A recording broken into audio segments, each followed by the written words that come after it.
Hi mga be, pwedeng parang?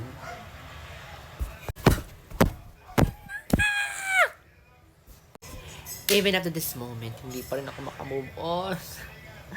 Oh my God, gusto ko manabol. Bakit? Unang-una, si Michelle D, top 1 siya sa fan voting. Pangalawa, winner siya ng gold sa Voice for Change. Pangatlo, okay ng ina. Siya yung nanalo sa Spirit Carnival Award. So, bakit hindi siya mananalo, be? I-explain mo. I-explain mo. I-explain mo kung an. Ina mo pa. Tapos, makikita ko pa to. Diba? Ayan o. Philippines Michelle Dian.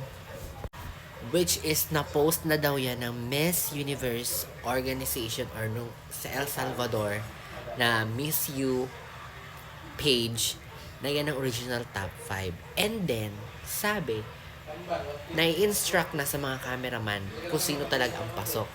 So, kaya pala nakatutok ang bokeh ng inang kamerang yan kay Michelle. Dahil siya pala. Pero biglang napunta kay... Anong gagawin? Doon sa malayo. Kaya gusto ko na lang mambumbong. Yun lang.